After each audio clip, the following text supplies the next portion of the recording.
kebingungan. Mereka mau makan babi itu bukan dosa. Terus kenapa ada konsep Yesus mati bangkit untuk menebus dosa? Dosa apa? Dosa apa yang ditebus oleh Yesus? Bukankah Bani Israel tadi dikatakan dosanya tidak diingat lagi, dosanya sudah dihapuskan?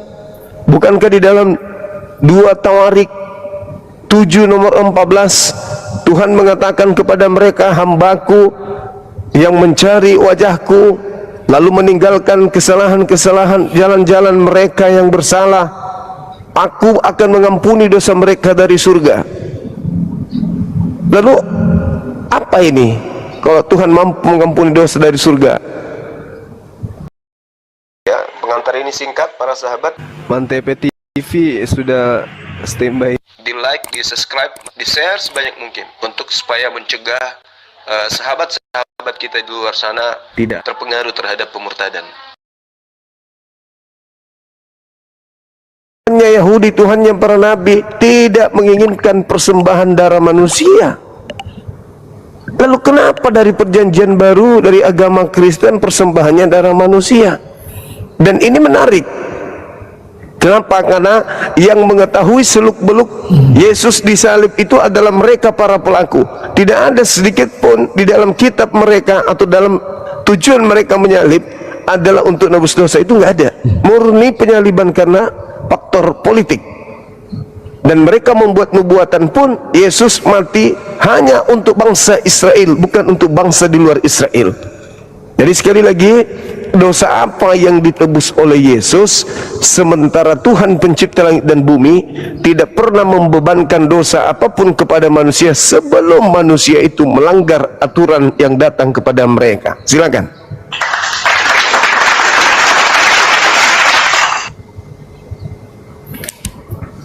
Saya mulai dari sini aja.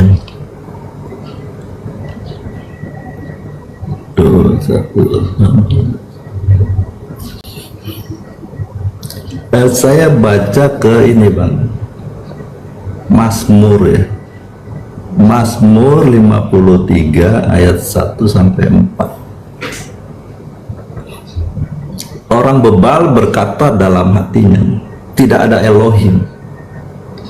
Busuk dan jijik kecurangan mereka, tidak ada yang berbuat baik. Elohim memandang ke bawah dari sorga kepada anak-anak manusia untuk melihat apakah ada yang berakal budi dan yang mencari Elohim. Mereka semua telah menyimpang, sekaliannya telah bejat. Tidak ada yang berbuat baik, seorang pun tidak. Jadi si pemazmur mengatakan bahwa tidak ada yang berbuat baik, seorang pun tidak. Jadi ini membuktikan bahwa Daud menjelaskan kepada semua, tidak ada satu manusia pun yang tidak berbuat salah. Nah, sehingga kalau kita melihat ke dalam Yehezkiel 18 ayat 20 yang sering dibaca, maka seluruh manusia akan kena hukuman mati itu Bang, musnah semua. Nah, untuk itulah Yesus waktu mengatakan karena begitu besar kasih Bapa akan dunia ini. Nah, tetapi saya akan bacakan lagi ke sini Bang, di dalam Roma 5 ayat 13. Sebab sebelum ada hukum Taurat telah ada dosa di dunia. Tetapi dosa itu tidak bisa diperhitungkan kalau tidak ada hukum. Nah, lalu hukum Taurat diberikan hanya kepada bangsa yang dipilih. Di luar bangsa Israel itu dibiarkan, mereka binasa dengan cara hidupnya. Nah, Tuhan mau menuntun bangsa Israel untuk hidup seturut kehendaknya yang dituangkan di dalam hukum Taurat. 10 hukum itu yang utama ya. Nah, lalu dikembangkan menjadi 613 hukum. Di antaranya supaya menuntun mereka itu belajar taat, mulai dari makanan, hal-hal yang lahiriah. Nah, sampai pada saatnya diberikan hukum 10 hukum itu, ternyata mereka pun tidak menaatinya. Mereka tegar tengkuk dan memang keadaan mereka selalu berbuat jahat. Sampai di dalam Hosea 4 ayat 6, Tuhan mengatakan umatku binasa karena tidak mengenal Elohim. Tuhan sendiri yang mengatakan mereka tidak mengenal Elohim. Nah, padahal yang sering diungkapkan di dalam Ulangan 6 ayat 4, dengarlah hai orang Israel, Tuhan itu Elohim kita, Tuhan itu Esa. Mereka mengenal Tuhannya Esa, tetapi lupa bahwa ayat 5-nya itu untuk kasihilah Tuhan Elohimmu dengan segenap hati dan dengan segenap jiwa dan dengan segenap kekuatanmu. Tetapi mereka tidak lakukan, sehingga di dalam Hosea tadi terjadi 4 ayat 6 ini. Sebabnya apa? Dijelaskan di dalam ayat 1 dan 2.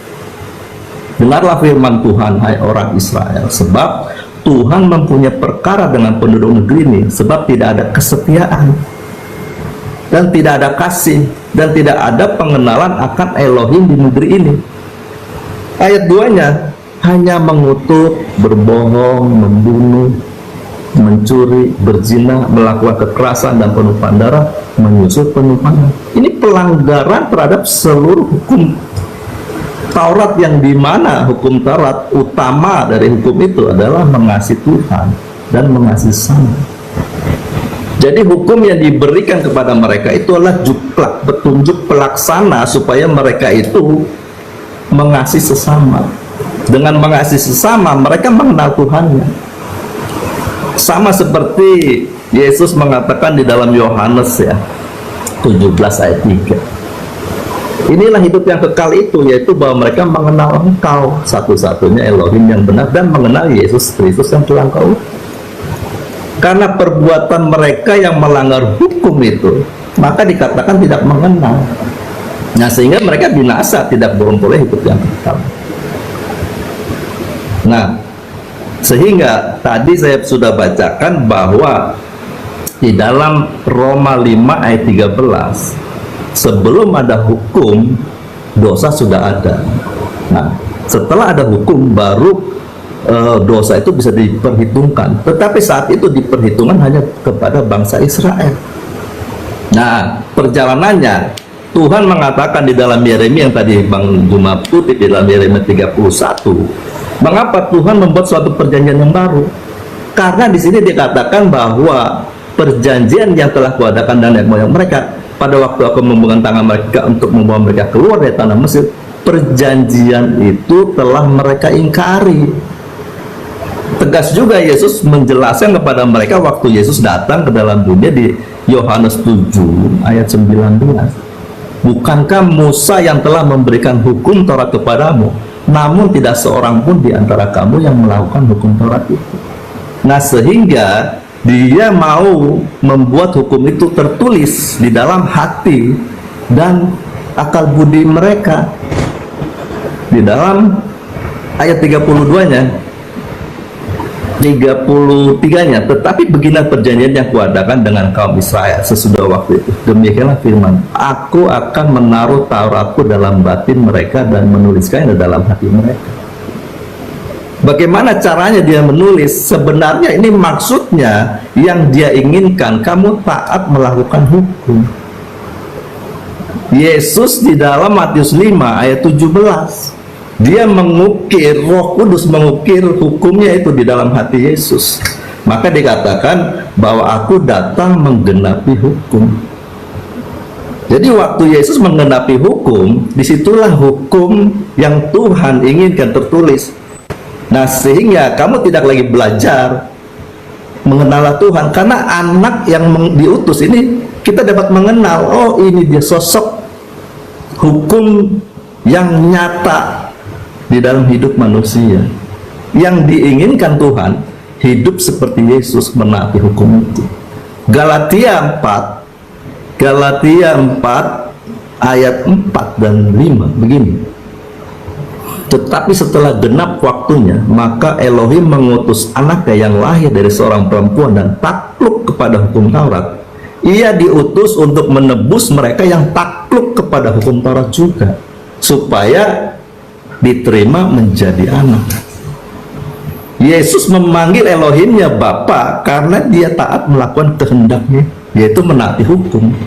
Jadi waktu Yesus diutus untuk menebus mereka sebelumnya, memang penguasa dunia itu harus dikalahkan dulu.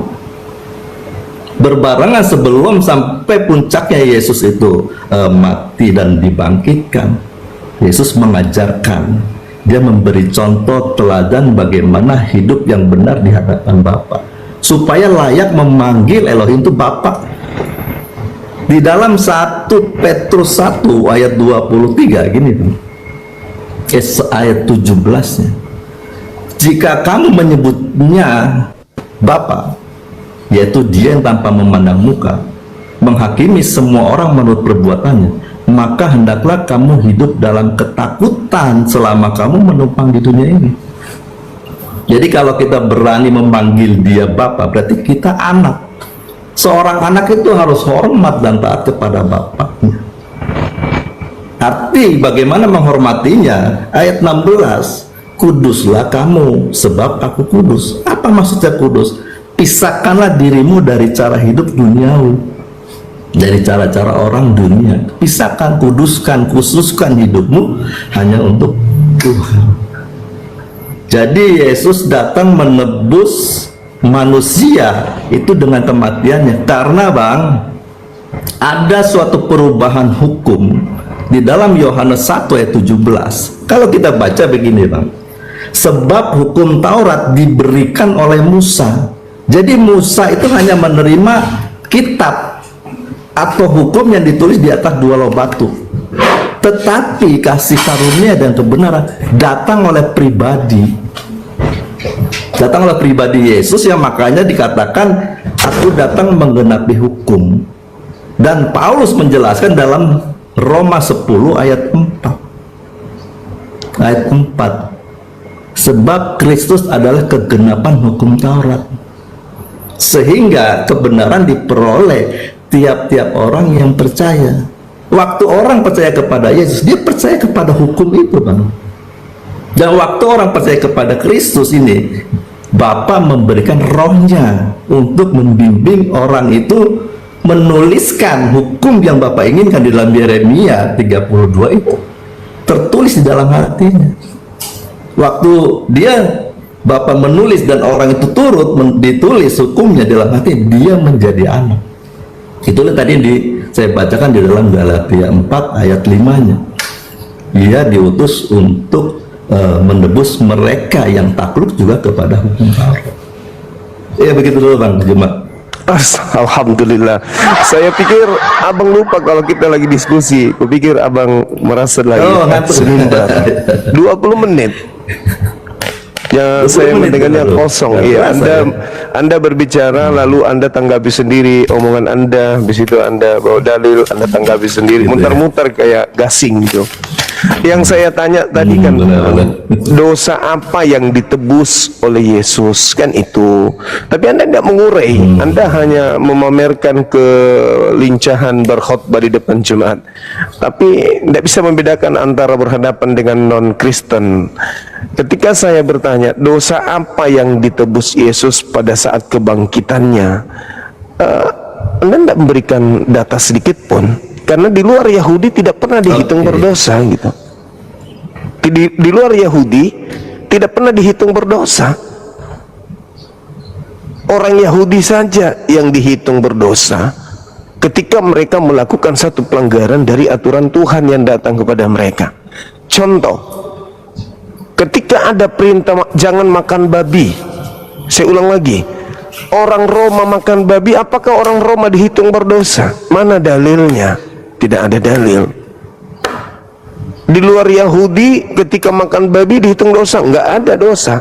Bahkan kalau kita melihat ulangan 5, hukum Taurat itu tidak mengikat nenek moyang daripada Bani Israel, hanya mengikat orang-orang yang hidup sesaman dengan mereka. Coba Anda baca di data nomor ulangan 5 nomor 3 itu, atau nomor 2 dan sampai nomor 3. Di situ dikatakan Tuhan Elohim kita yang telah mengangkat perjanjian dengan kita di Horeb Bukan dengan nenek moyang kita Tuhan mengikat perjanjian itu, tetapi dengan kita yang ada di sini pada hari ini, kita semua yang masih hidup. Jadi tidak ada hubungannya dengan Kristen. Hukum Taurat itu nggak ada hubungan. Kalaupun Yesus turun ke bumi menebus Torah, ya nebus yang pemilik Torah, bukan kepada keluarga Yahudi. Kristen ini adalah sekte baru yang disebut mereka sebagai Abu Dazarah atau bidat, yang mengambil hukum Taurat lalu mengikatkan kepada diri-diri mereka, padahal hukum Taurat itu bukan untuk mereka. Sibuk sendiri, tidak ada hubungannya. Sekali lagi saya katakan, Tuhannya Yahudi tidak pernah kemudian ada ajaran apabila kau melanggar hukum Torah maka persembahkan salah satu dari kalian untuk menebus dosa Torah itu nggak ada. Mereka punya aturan sendiri, mereka punya kondisi keberagamaan di mana mereka kemudian diperlengkapi dengan cara mengabdi dan cara menghapus dosa pada saat mereka lalai mengabdi. Untuk itulah Yesus datang. Apa tujuannya? Untuk mengembalikan kejatuhan Bani Israel dari hukum Tuhan yang begitu memanjakan mereka, yaitu Taurat. Yesus datang tidak pernah kemudian untuk bangsa lain, itu nggak ada. Bahkan orang yang menyalib dia pun tahu bahwa Yesus mati hanya untuk kaumnya Bani Israel. Nubuat Kayafas di dalam Yohanes 11, Yesus harus mati untuk bangsa kita dan untuk mempersatukan anak-anak Elohim yang sudah bercerai-berai. Adapun Yesus mati diceritakan oleh orang-orang Kristen, sekali lagi saya katakan, yang keluar dari kubur itu bukan Yesus,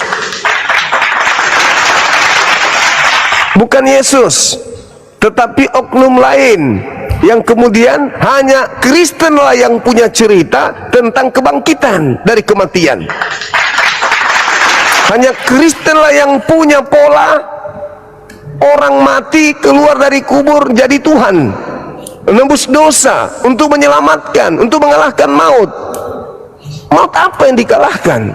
Hanya gara-gara ingin keluar dari kubur, setelah keluar dari kubur menggantikan kemuliaan Tuhannya Yahudi dengan menganggap dia Tuhan. Hanya itu. Sebenarnya kalau panjang lebar Saudara Suki itu menjelaskan, ingin mempromosikan yang keluar dari kubur itu Tuhan, sembah dia Tuhan ini. Tapi orang Yahudi sudah punya Tuhan, namanya Elohim, bukan Yesus. Orang Yahudi sudah punya aturan, namanya Taurat, bukan Roma, Galatia, Filipi, entah apa-apa. Itu bukan aturan Tuhan. Jadi Anda sedang ingin menabrakkan kemudian perintah Tuhan kepada kaum Israel dengan perintah Paulus kepada orang Kristen. Seperti itu Bang. Jadi sekali lagi saya katakan, dosa apa yang Yesus tebus dengan dia keluar dari kubur? Dan siapa yang berdosa? Anda membawa Roma. Ini Roma, kitab apa ini? Roma ini dikarang oleh Paulus untuk orang-orang yang ada di Roma. Seperti itu Bang. Jadi Kristen ini cuma menempelkan diri kepada tragedi penyaliban yang dijual oleh orang-orang Farisi untuk membuat orang-orang di luar Yahudi yang tidak punya agama, yang tidak punya Tuhan, yang tidak punya kitab, untuk kemudian menjadikan pola yang dibangun oleh Paulus in the gang ini adalah sebuah kedikdayaan untuk menyelamatkan. Padahal itu tidak ada dalam kitabnya orang Yahudi. Nah, supaya Pak Suki, Bang Suki tidak berpanjang lebar ke sana kemari mengkhotbahi dirinya sendiri, tolong tunjukkan di mana tertulis di dalam kitabnya orang Yahudi bahwa ada Tuhan masuk ke dalam kubur lalu keluar, dalam arti bahwa ada enggak nubuatan tentang kebangkitan di dalam kitabnya orang Yahudi, bahwa ada Tuhan mati bangkit. Ini yang saya maksud. Ini apa fungsi kebangkitannya? Anda mengatakan untuk menghapuskan dosa, untuk menebus dosa. Tolong tunjukkan di kitabnya orang Yahudi. Kalau ini bukan murni karangan dari orang-orang di luar Yahudi, tolong tunjukkan di kitabnya Yahudi. Di mana bercerita tentang kebangkitan pada hari ketiga itu. Karena kebangkitannya adalah untuk menghapus dosa dunia. Kalau ini adalah sesuatu yang benar, maka sudah pasti Nabi Musa, Nabi Daud, Salomo, Sulaiman, Abraham sudah menceritakannya bahwa bangkit dari kubur untuk menebus dosa dunia. Di mana tertulis di kitabnya orang Yahudi ada tentang kebangkitan orang mati dibunuh bangkit pada hari ketiga? Itu di mana tertulis? Karena ini hanya obat kuping dari Kristen saja. Silakan.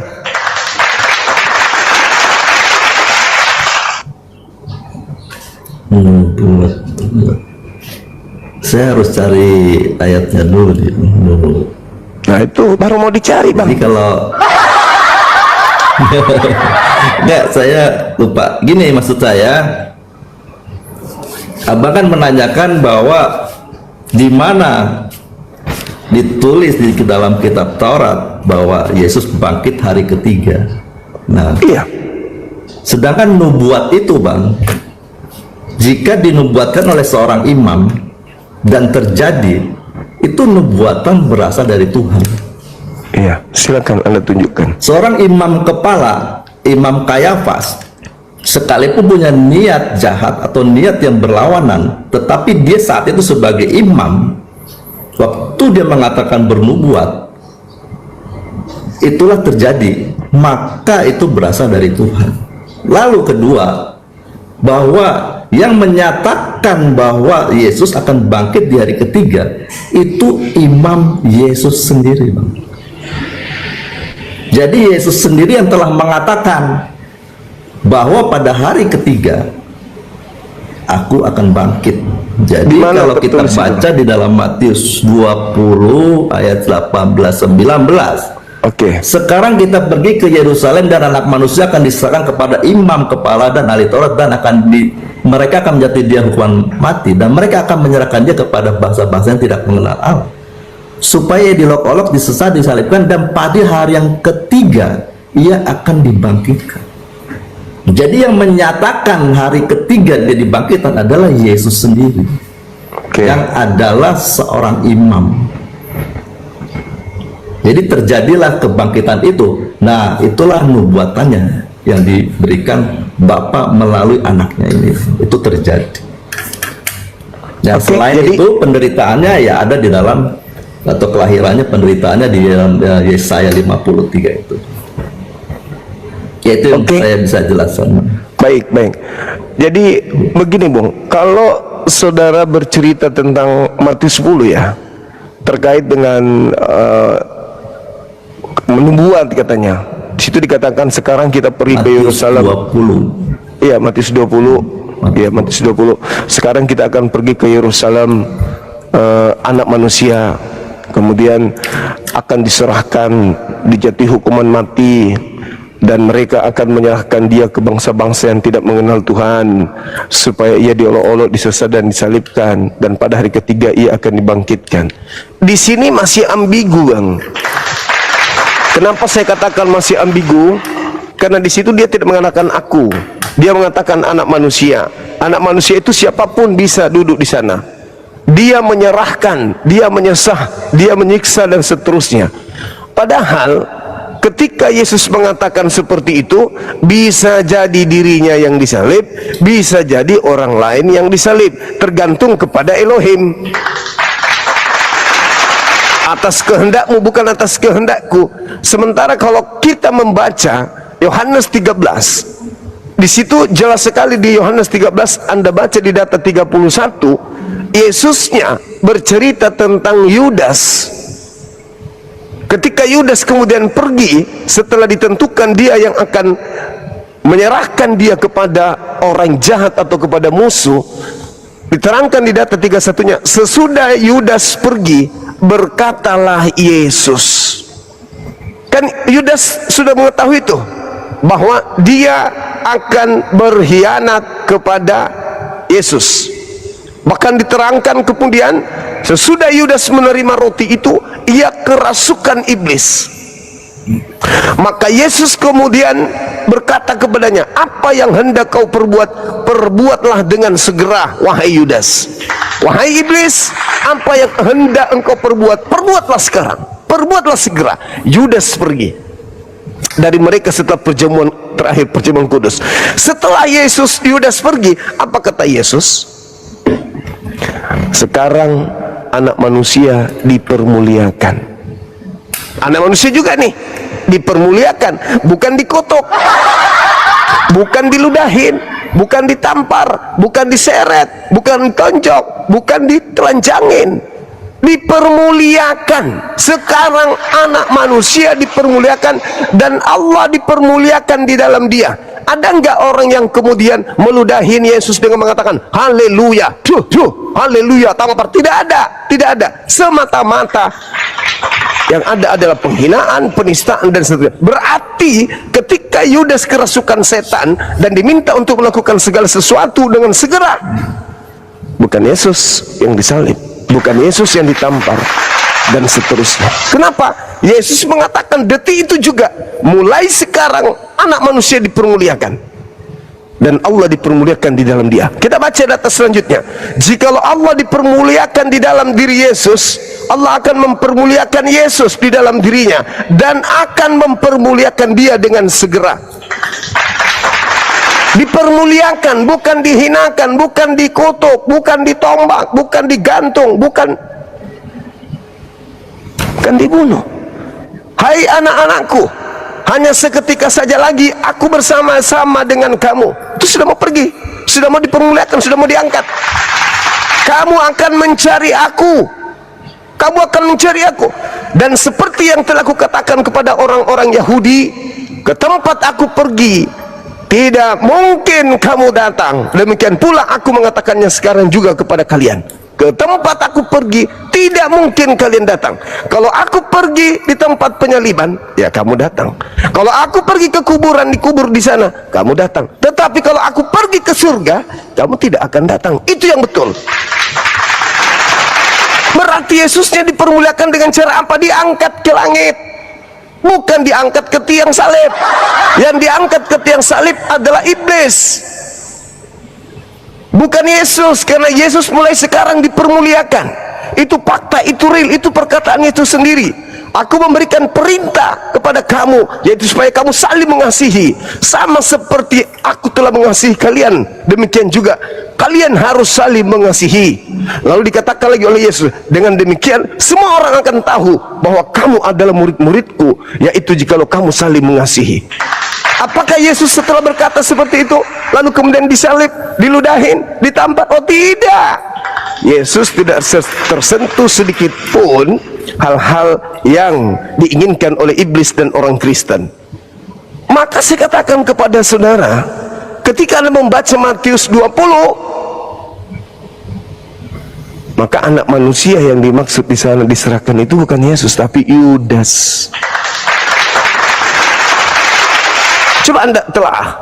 Sekarang juga kata Yesus, anak manusia dipermuliakan dan Tuhan Elohim dipermuliakan di dalam dia.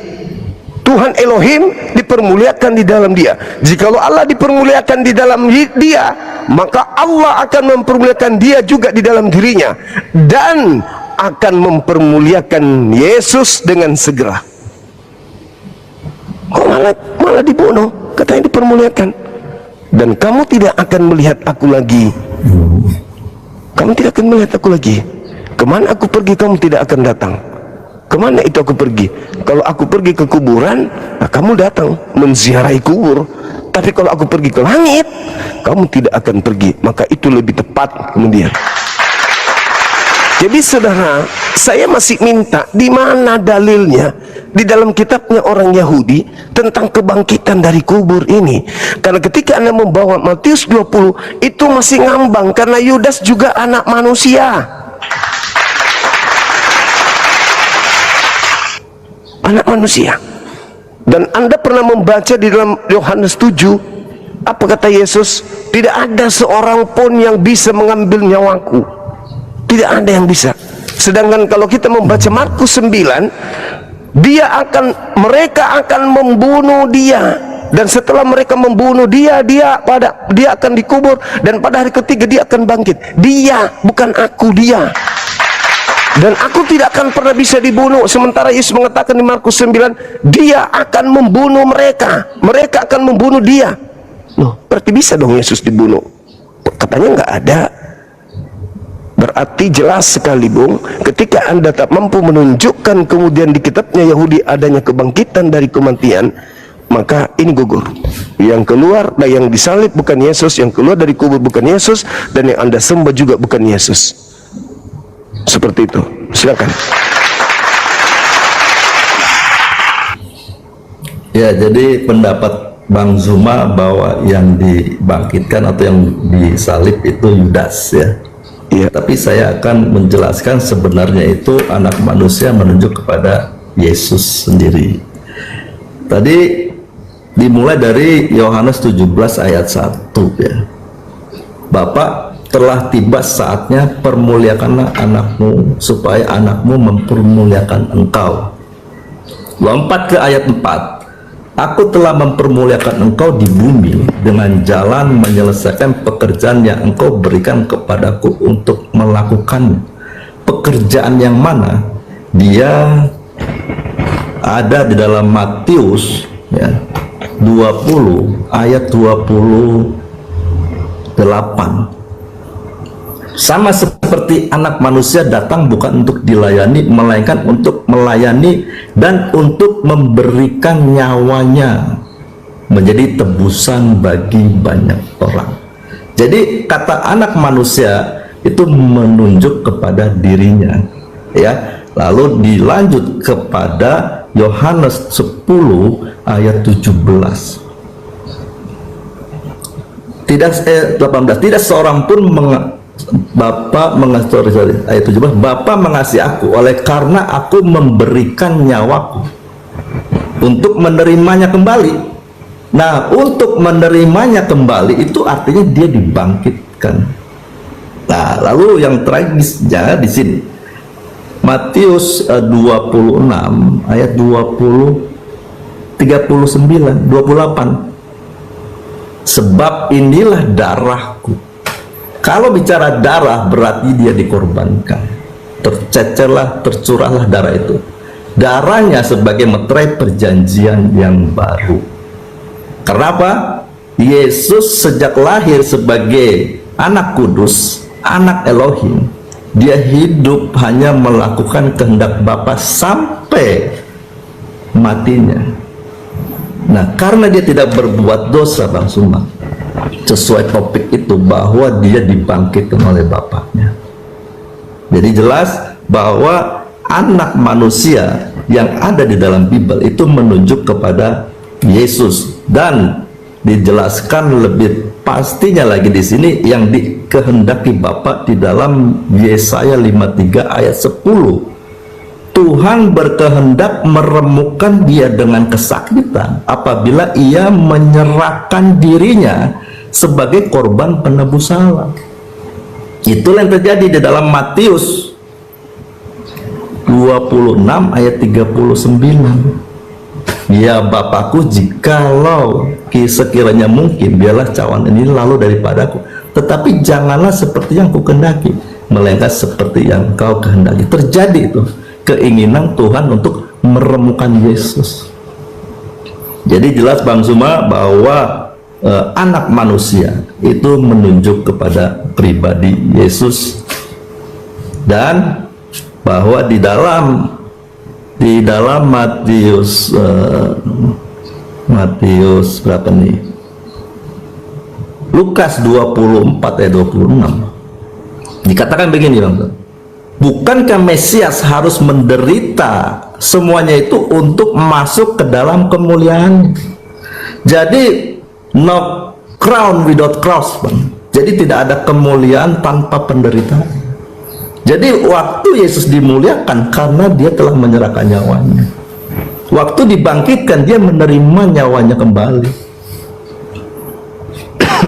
Jadi data-data ini mendukung bahwa benar Yesus itu anak manusia yang dikorbankan bagi dosa dunia. Ya, gitu Bang. Oke, baik.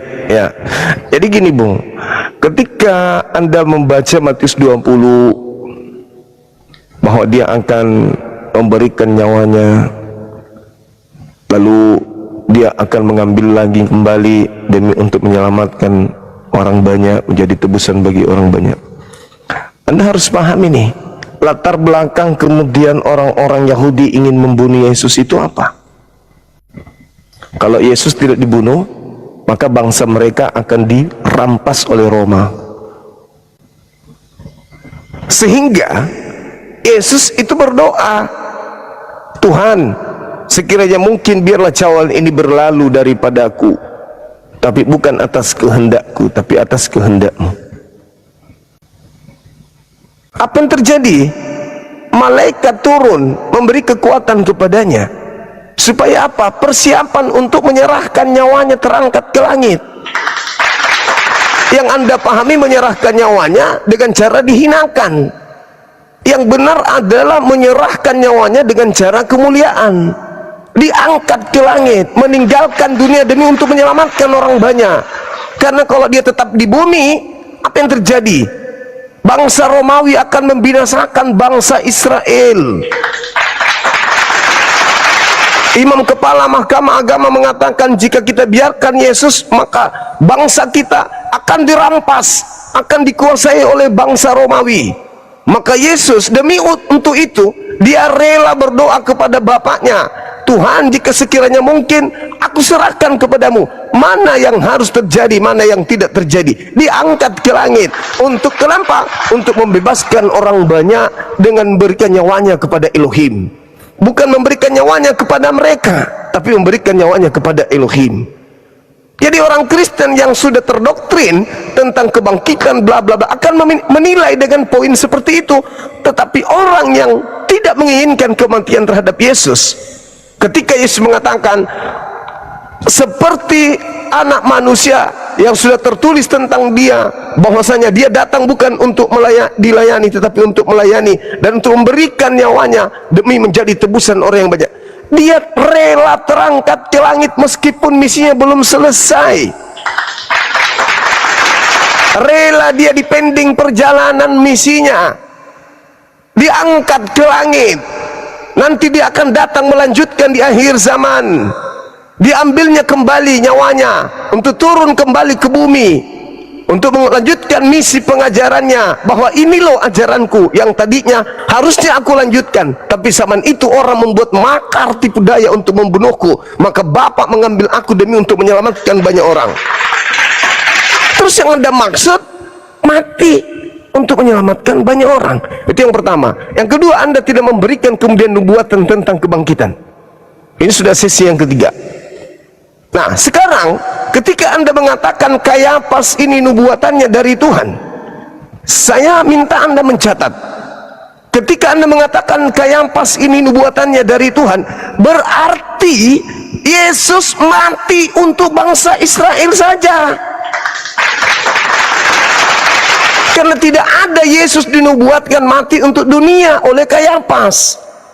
Saat tahun itu dia berbicara bukan dari dirinya sendiri, tetapi sebagai imam besar ia bernubuat Yesus harus mati untuk bangsa itu, dan bukan hanya untuk bangsa itu, maksudnya bangsa Israel pada saat itu, tetapi juga untuk mempersatukan, untuk menyatukan, untuk mengumpulkan kembali anak-anak Elohim yang bercerai-berai. Maksudnya keturunan Yakub yang sudah tersebar kemana-mana di seluruh penjuru bumi, itu disatukan kembali dengan matinya Yesus. Kalau itu benar, Anda harus mengakui bahwa Yesus mati untuk membebaskan bangsa Israel bukan dari dosa, tetapi membebaskan bangsa Israel dari tekanan Romawi. Anda sudah mengatakan bahwa Kayapas nubuatannya dari Tuhan. Oke? Konsekuensinya adalah Yesus harus mati bukan untuk dosa waris. Ternyata menurut Tuhan melalui Kayapas, Yesus mati untuk membebaskan Bani Israel dari perbudakan Romawi. Mana Imam Kayapas bernubuat untuk dosa waris?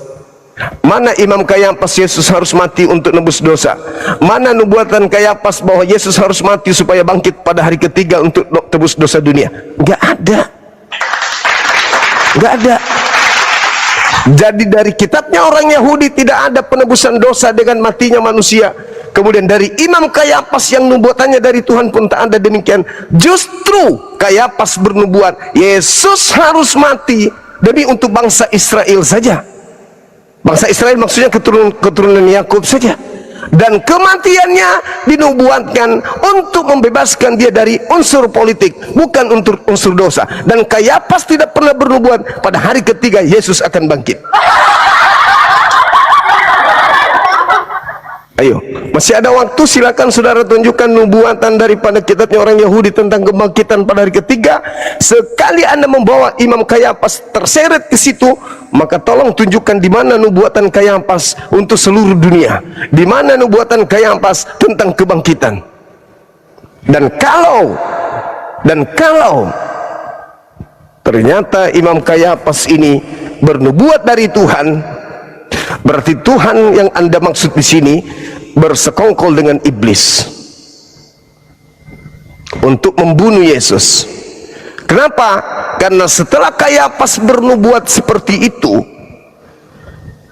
mereka melakukan kesaksian palsu, tipu muslihat untuk membunuh Yesus.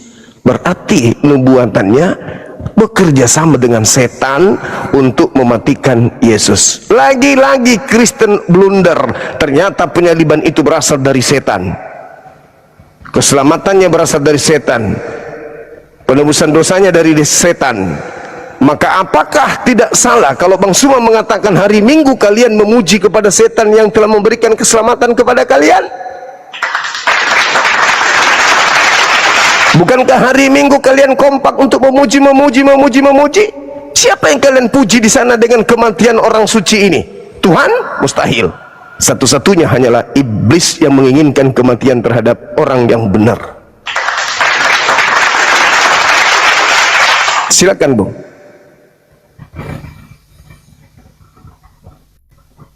Bang Zuma ya. Saya bacakan ke dalam Ulangan 18 ayat 22, Bang. Apabila seorang nabi berkata demi nama Tuhan dan perkataannya itu tidak terjadi dan tidak sampai, maka itulah perkataan yang tidak difirmankan Tuhan. Dan dengan terlalu berani nabi itu telah mengatakannya, maka janganlah gentar kepadanya. Artinya apa, Bang? Kalau seorang nabi atau seorang imam berkata lalu perkataannya terjadi, itu berasal dari Tuhan. Yesus kita kenal dia sebagai seorang nabi dari Nazaret. Dia mengatakan bahwa pada hari ketiga dia anak manusia akan dibangkitkan. Itulah perkataan dari Yesus sendiri sebagai seorang nabi, menubuatkan bahwa dirinya akan bangkit pada hari ketiga. Dan ayat Ulangan 18 ayat 22 ini juga menentukan kepada si Imam Kayafas tadi, Bang. Dia sebagai seorang imam mengatakan bahwa Yesus harus mati. Tetapi keinginan dari Imam Kayafas hanya untuk kepentingan politik dirinya, karena dia mau berkuasa dan mempunyai pengikutnya. Karena sebelumnya mereka mengetahui bahwa Yesus telah melakukan suatu mujizat sehingga banyak orang berbondong-bondong mengikutinya. Takut kehilangan pengikutnya atau umatnya, maka satu-satunya jalan untuk membendung kepopulerannya sehingga Yesus menjadi raja, dia harus halau, Bang. Itu dijelaskan di dalam suatu perumpamaan oleh Yesus di dalam Matius 21, Bang. Ayat 37.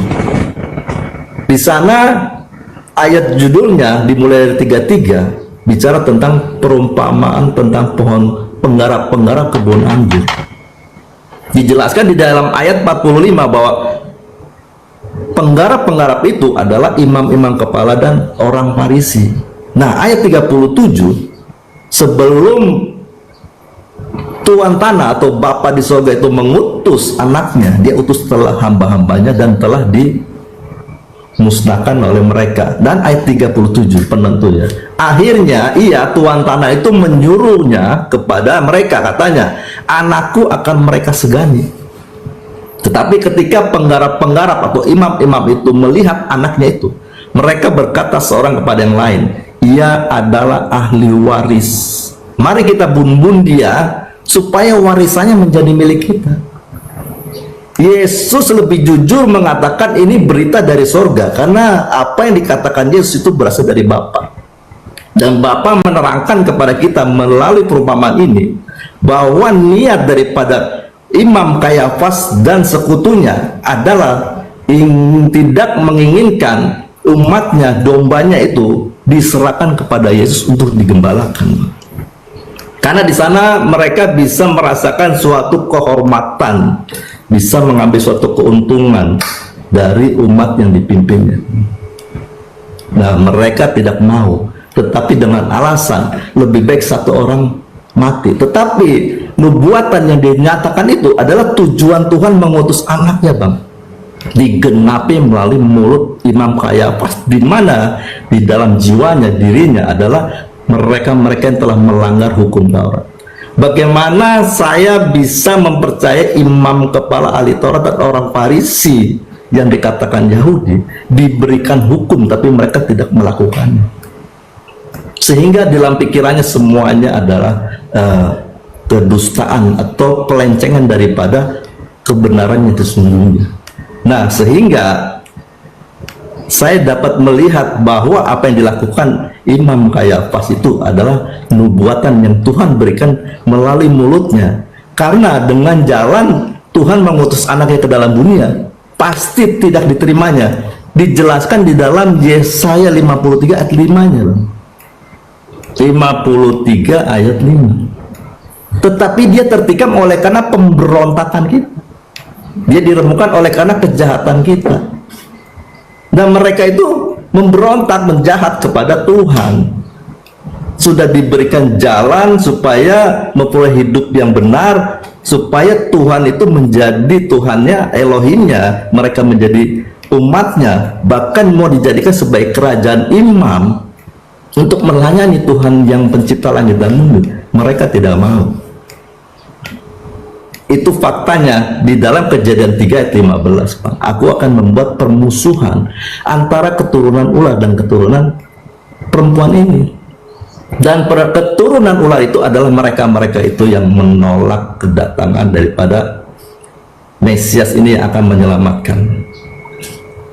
Nah, saya boleh lanjut sini, Bang Zuma, di dalam Habakuk ya.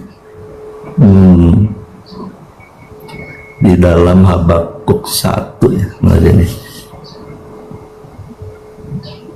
Habakuk, sorry. Oh ya, saya akan bacakan di dalam Habakuk 1 ayat 2 dan 4. 2 sampai 4. Berapa lama lagi Tuhan, aku berteriak, ini Nabi Habakuk, tetapi tidak kau dengar. Aku berseru kepadamu penindasan, tetapi tidak kau tolong. Mengapa engkau memperlihatkan kepadaku kejahatan, sehingga aku memandang kelaliman? Ya, aniaya dan kekerasan ada di depan mataku, perbantahan dan pertikaian terjadi. Itulah sebabnya hukum kehilangan kekuatannya dan tidak pernah muncul keadilan, sebab orang fasik mengepung orang benar. Itulah sebabnya keadilan muncul terbalik.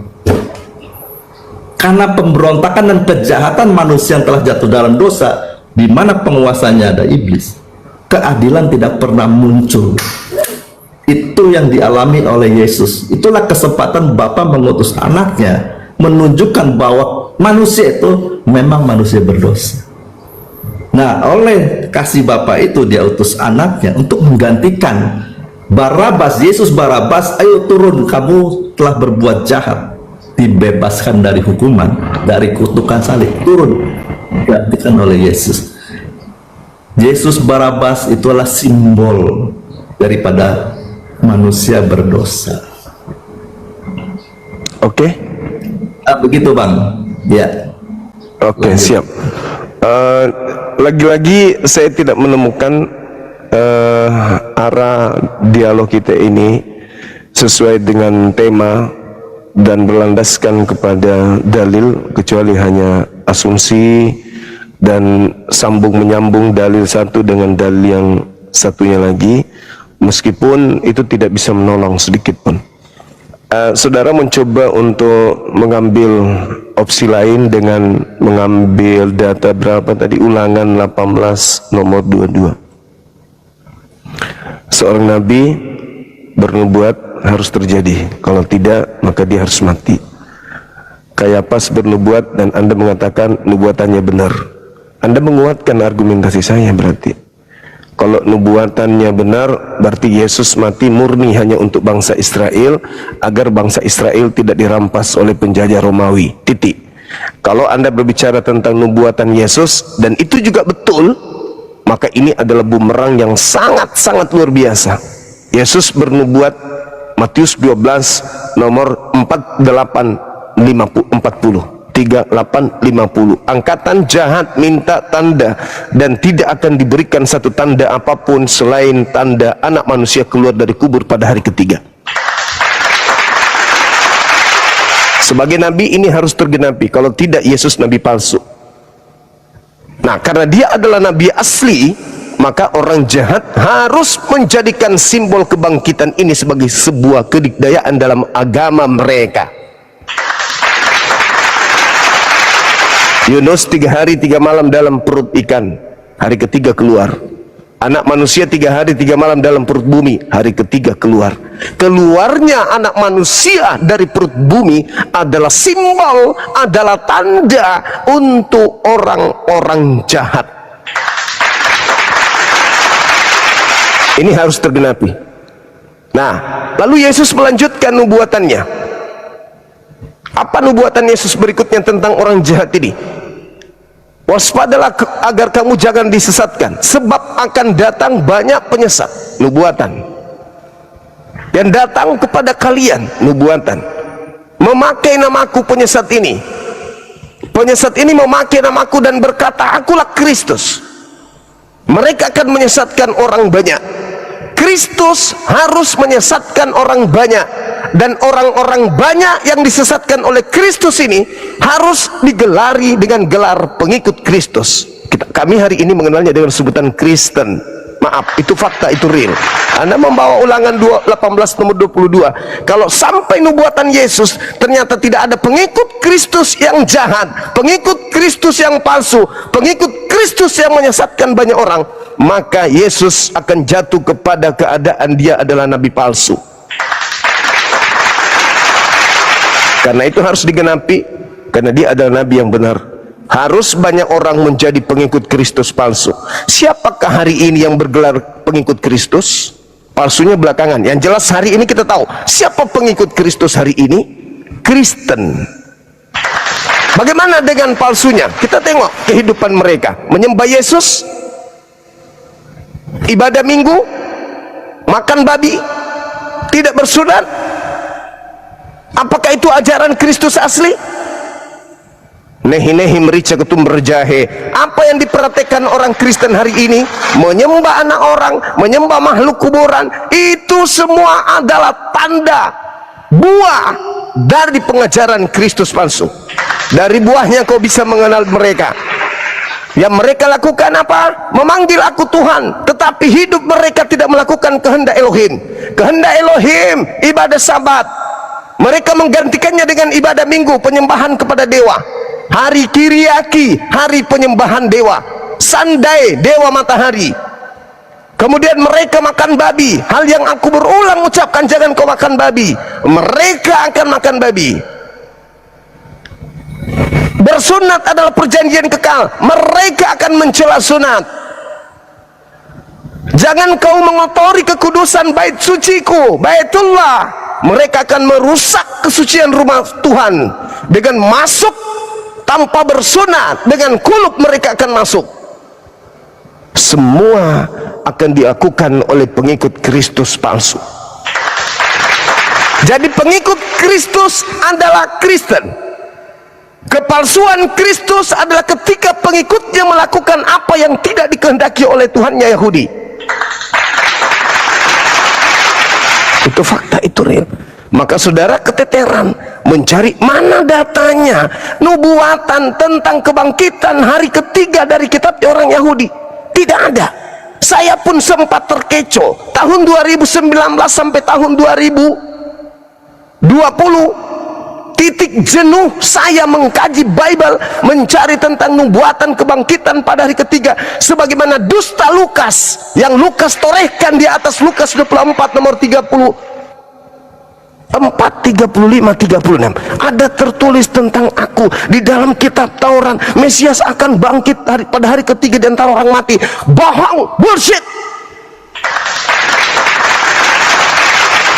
Itu saya tidak temukan. Menumpuk Bible yang saya baca, saya tidak menemukan adanya nubuatan Mesias bangkit pada hari ketiga di antara orang mati.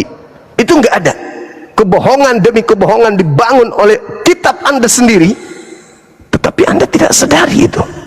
Kenapa enggak disadari? Karena nubuatan harus tergenapi. Angkatan jahat harus menerima tanda anak manusia keluar dari kubur pada hari ketiga. Angkatan jahat harus memakai nama Yesus untuk kemudian mengajarkan ajaran yang tidak pernah diajarkan oleh Yesus. Simpulnya, kalau hari ini di dunia yang serba internet, kita membaca dalil demi dalil, ucapan-ucapan Yesus dari A sampai Z, kita susun lalu kita praktekkan, tidak akan bisa menghantarkan kita masuk ke gereja. Tapi kalau kita susun ucapan Paulus lalu kita praktekkan, maka haram hukumnya kita menginjakkan kaki ke rumah ibadahnya orang Yahudi, karena sudah bertentangan. Ajaran Yesus cocoknya di sinagoge, ajaran Paulus cocoknya di gereja, dan tidak mungkin orang di gereja bisa masuk ke dalam sinagoge. Begitu juga sinagoge, orang yang sinagoge tidak mungkin masuk ke rumah penyembahan terhadap berhala. Itu fakta, itu real. Bagaimana caranya supaya orang-orang ini dianggap sebagai orang benar? Memoles diri. Kami adalah anak-anak Tuhan. Tuhan begitu kasih kepada kami. Bla bla bla bla bla.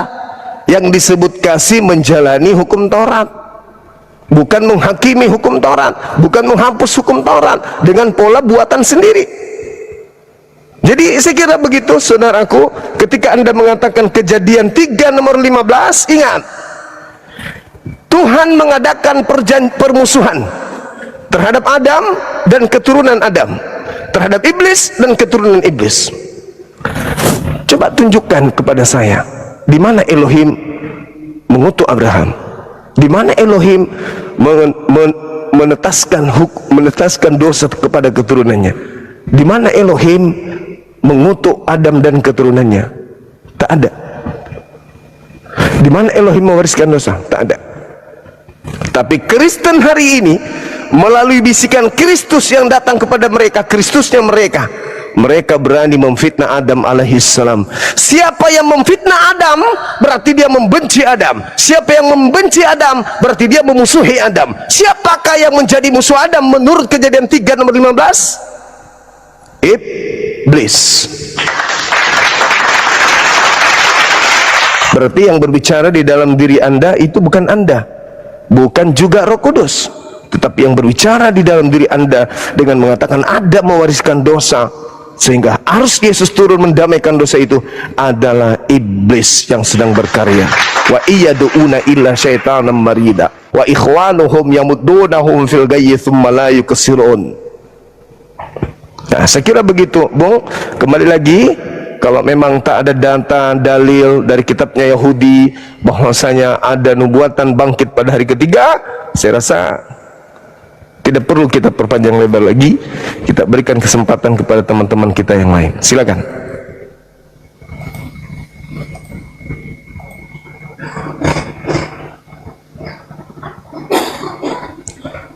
Termute Bang Zuki, belum terbuka. Ulangan 18 ayat 22 begini. Apabila seorang nabi berkata demi nama Tuhan, ya, jika perkataan itu tidak terjadi, maka jangan dengarkan. Tetapi kalau terjadi itu benar, berarti dari Tuhan. Itu maksudnya, Bang. Jadi ini pakai bahasa negatifnya ya. Jadi Yesus itu nabi dari Nazaret, benar.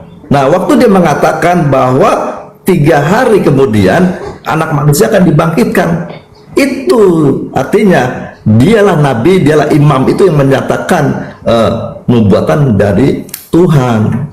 Nah, terjadi di sana, Bang. Nah, lalu apa lagi? Bisa panjang juga nih. Sekarang saya baca ini, Bang ya. Abang tadi bicara tentang dosa ya. 1 Yohanes 1 ayat 8 dan 9, Bang. Ini Yohanes, Bang, murid Yesus ya, dipenuhi juga oleh Roh Kudus. Jika kita berkata bahwa kita tidak berdosa, maka kita menipu diri kita sendiri dan kebenaran tidak ada di dalam kita. Dan jika kita mengaku dosa kita, maka Ia adalah setia dan adil, sehingga Ia akan mengampuni segala dosa kita dan menyucikan kita dari segala kejahatan. Ayat 10-nya, jika kita berkata bahwa kita tidak ada berbuat dosa, maka kita membuat Dia menjadi pendusta, dan firman-Nya tidak ada di dalam kita. Ini Yohanes menulis bahwa jika kita tidak berbuat dosa, jika kita berkata kita tidak berbuat dosa, maka kita membuat Dia menjadi pendusta, dan firman-Nya tidak ada di dalam kita. Makanya saya katakan bahwa seluruh manusia telah jatuh dalam dosa kecuali anak tunggal Bapa, Yesus itu. Nah, makanya Yesus dikatakan sebagai anak domba Elohim, Bang. Oke, Bang, mungkin udah cukup ya. Oke, baik. Makasih Bang Suki. Bang Zuma ya. Luar biasa. Siap. Dan waktu bisa bincang-bincang lagi. Baik. Makasih Bang, makasih. Sahabat yang dimuliakan oleh Allah, Saudara Suki ini termasuk salah satu orang yang bagus dalam berdiskusi.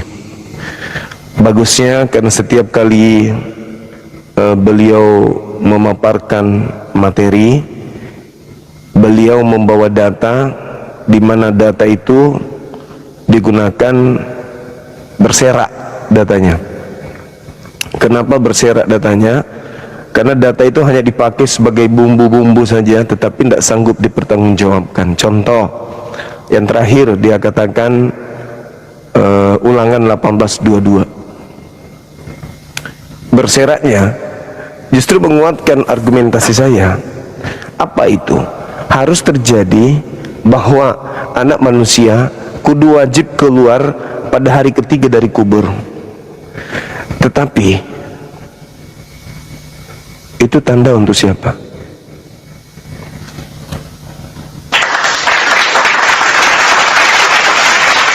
Harus terjadi, dan itu tanda untuk orang jahat. Siapa sekarang yang percaya tentang kebangkitan pada hari ketiga? Jelas bukan? Jelas. Menguatkan, berserak. Maka mending saya katakan lebih baik Anda turun, karena memang Yesus bangkit untuk tanda kepada orang jahat, dan itu digenapi oleh oleh khotbah Petrus di Kisah Para Pewarta 2 nomor 36.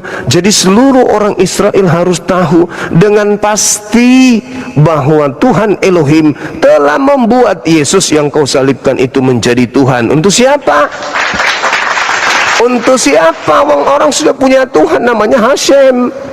Untuk siapa Yesus yang dibuat menjadi Tuhan ini? Untuk siapa? Untuk mereka yang dinyatakan di dalam Matius 24 nomor 4, nomor 5, nomor 24, dan untuk Matius 12 nomor 38 sampai nomor 40. Untuk mereka orang-orang yang jihad.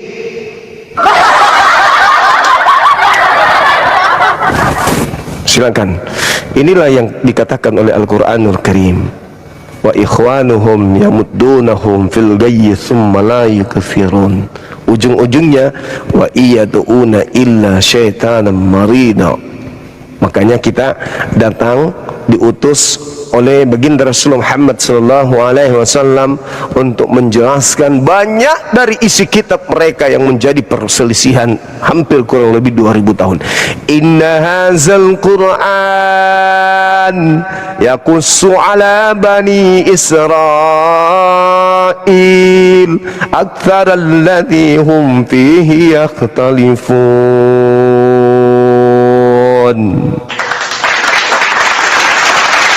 Sesungguhnya Al-Quran itu menjelaskan ila Bani Israel, kepada Bani Israel, ala Bani Israel, atas Bani Israel, sebagian besar dari persoalan yang mereka perselisihkan. Jadi saudara jangan marah kalau umat Islam membahas tentang kekristenan, jangan marah. Legalitasnya ada di dalam Al-Quran. Inna hazal Quran, sesungguhnya Al-Quran ini.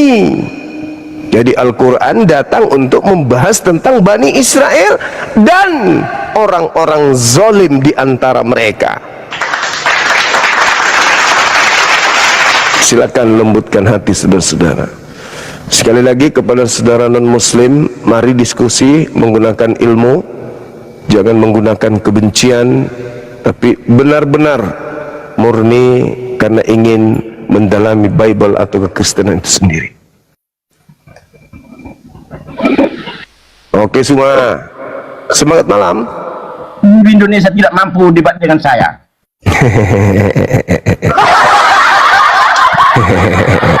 Buka kamera, silakan. Saya ikuti arah diskusinya, silakan. Tidak mengatakan Al-Quran dan hadis bukan kitab suci.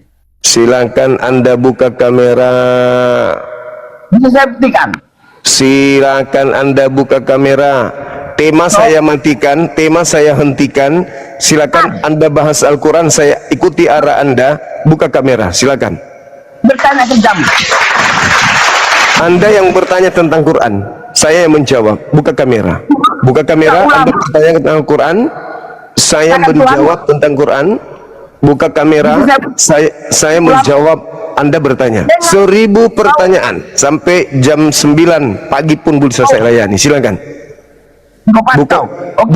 Buka kamera Anda, silakan Anda pertanyakan tentang Al-Quran saya. Tuhanmu adalah ulama, saya pertama tidak mengatakan.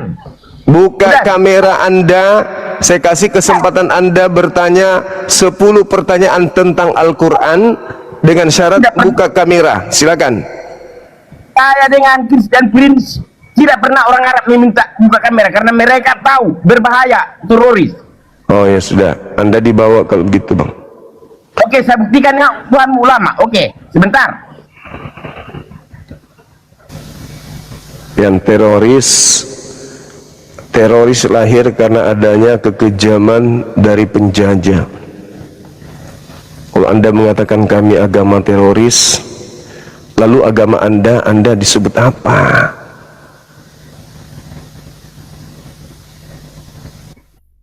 Kalau agama yang begitu damai, begitu sejuk, Anda katakan teroris, lalu kami harus mengatakan agama Anda ini yang menyebar ke seluruh penjuru bumi dengan cara kami harus menyebutnya dengan sebutan apa? Halo, saudara Andreas, silakan dibuka kameranya.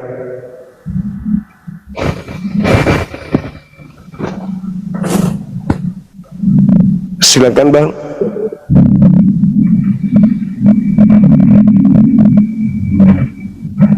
Halo, saudara Andreas, bisa monitor Abang?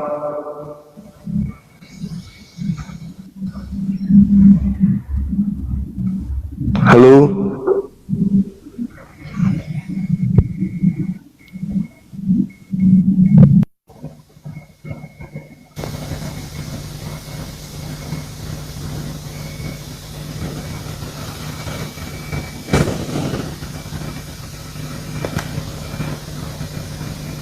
Jangan emosi, tahan emosi. Kita diskusi tentang keyakinan. Ini hal yang menyelamatkan. Jangan emosi, jangan menghujat, jangan menista. jabarkan kebenaran itu. Silakan, semangat tahajud abang. Silakan. Oke, selamat malam Bang Juma. Malam juga abangku Kristen. Yes, betul Bang Juma Mohon Kristen ya. buka kameranya, kita diskusi dengan baik tapi ya bang ya. Silakan. Oke, siap. Oke ya. Salam kenal. Gimana? Abangku kelihatan ya? Iya, mantap. Oke. Salam kenal ya. Siap. Oke, makasih dulu untuk Bang Juma yang sudah ini ya naikkan ya. Sama-sama. Saya pun Oke. terima kasih yang sudah mau naik ke sini. Oke, terkait dengan, saya hanya ingin konfirmasi saja sih Bang, terkait dengan abang tadi, Yesus bangkit buat apa? Nah, jadi bagi iman kekristenan kita, kebangkitan Yesus itu menggenapi apa yang telah disampaikannya sebelumnya, dimana ketika Yesus bersama dengan murid-muridnya, dia menyampaikan, kalau kita lihat di dalam Injil Lukas itu, pada pasal 24 ayat yang ke-46, di mana dia mengatakan ada tertulis Mesias harus menderita dan bangkit dari antara orang mati pada hari yang ketiga.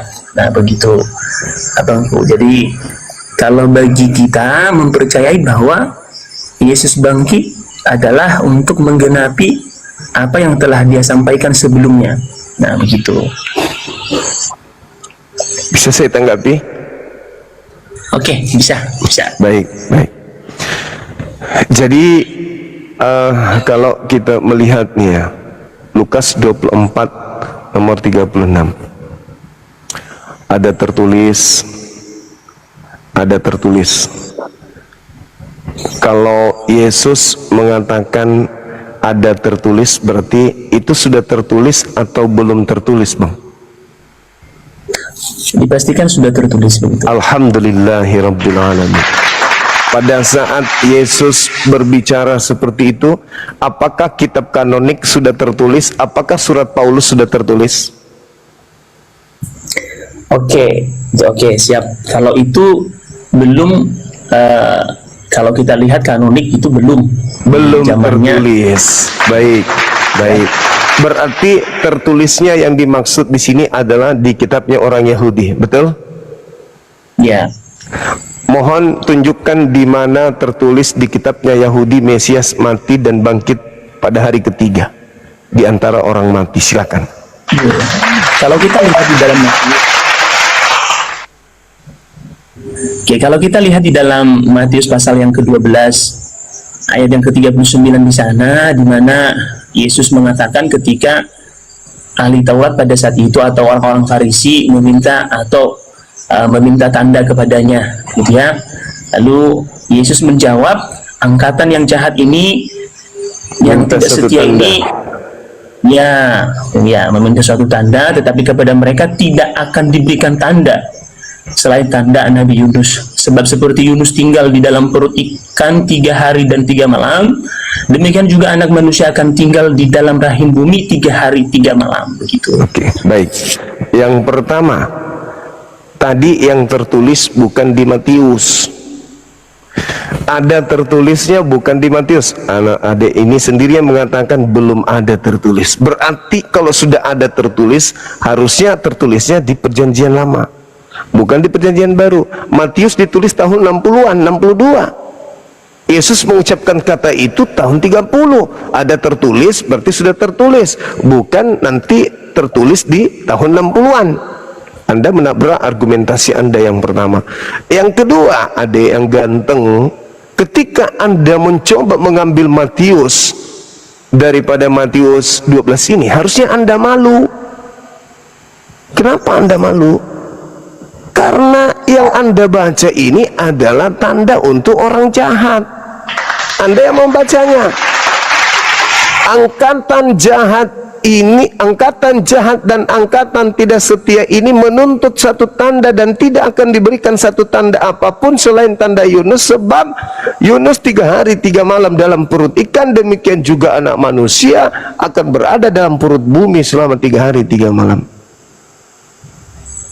Artinya Anda mengakui kalau Kristen itu angkatan jihad, Bang? Tidak demikian, karena kalau kita lihat nanti itu kan sebuah jawaban Yesus kepada orang Farisi. Karena pada saat itu orang Farisi ini meminta sebuah tanda. Nah, Jadi, tanda, kalau kita tanda lihat- yang diberikan adalah tanda untuk orang jahat atau tanda untuk orang benar? Bangkit dari kubur itu tanda untuk orang benar atau orang jahat? Sebenarnya kalau dikatakan tanda untuk orang jahat atau orang benar itu, Bang Juma, jadi kembali lagi kepada tujuan kenapa Yesus bangkit, gitu ya. Jadi Iya, sebenarnya dia bangkit untuk orang jahat atau untuk orang benar? Kan tadi angkatan jahat dan angkatan tidak setia ini minta satu tanda dan tidak diberikan satu tanda kepada titik dua angkatan jahat. Apa ya kepada tandanya? orang Farisi. Berarti kebangkitan itu tanda untuk siapa? Oke, jadi berarti ibaratnya gini tuh Bang Juma, di mana Yunus itu tinggal di perut ikan 3 hari 3 malam. Jadi nanti demikian juga lah anak manusia itu, atau yang dikatakan Yesus ini akan tinggal di dalam rahim bumi itu selama 3 hari. Nah, Itu tanda kalau untuk siapa? berbicara kepada siapakah, apakah kepada angkatan atau kepada orang jahat atau kepada orang benar, di dalam tulisan itu tidak dikatakan. Dikatakan loh, tidak akan diberikan tanda apapun selain tanda Yunus. Apa itu tanda untuk orang jahat? Keluar dari kubur pada hari ketiga. Oke, siap. Jadi, Sedangkan tanda untuk orang benar keluar dari tengah langit. Angkatan benar ini minta tanda dan tidak akan diberikan tanda kepada mereka selain anak manusia akan tampil di tengah langit. Itu untuk orang benar. Orang jahat tampil di tengah kuburan, orang benar tampil di tengah langit. Berbeda. Jadi kembali kepada yang tadi, saudaraku, ketika Anda mencoba untuk menarasikan Lukas 24 nomor 30 ada tertulis, kita tinggalkan Matius. Karena itu hanya akan menjadi bumerang. Ada tertulis, saudara saya mengatakan sudah tertulis. Kitab 4 kitab ini belum tertulis. Surat Paulus belum tertulis. Kisah KPR belum tertulis. Petrus belum tertulis. Ibrani belum tertulis. Kisah para Rasul belum tertulis. Yang tertulis kitab Tanak. Di mana di kitab Tanak ada Mesias mati, bangkit di antara orang mati pada hari ketiga. Ada enggak?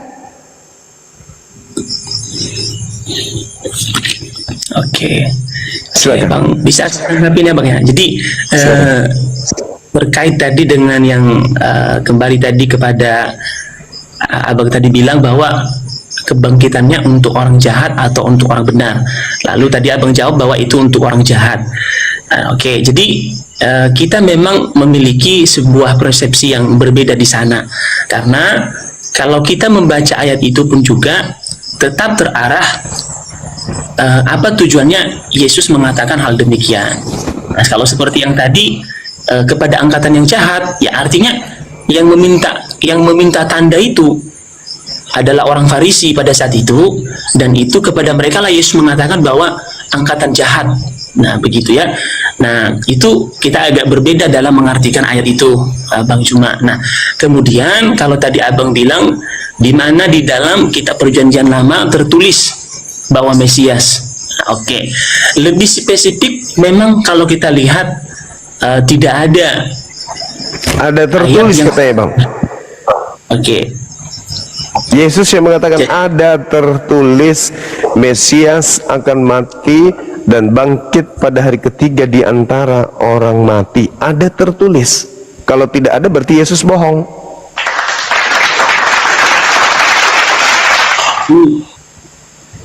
Kalau kita ini juga Bang Juma, mungkin kalau kita lihat dalam sebuah dalam mengertikan rencana Allah di dalam kehidupan umat manusia ini, ya kita melihatnya dalam sebuah di mana rencana Allah itu pasti akan tergenapi. Nah, begitu. Iya, ada tertulis di mana, Bang? Kan Ya, sudah dikatakan kalau- ada tertulis. Oke, kalau kita tadi kembali ke dalam yang saya tadi kutip dengan abang tadi, itu kan sebuah yang dikonfirmasi oleh Yesus, dan memang bukan berarti ketika Yesus mengatakan itu lantas seperti abang tadi bilang lalu berbohong. Kenapa kita mengatakan bahwa tidak mungkin Yesus berbohong? Karena memang hal itu benar-benar tergenapi sesuai dengan apa yang dikatakan oleh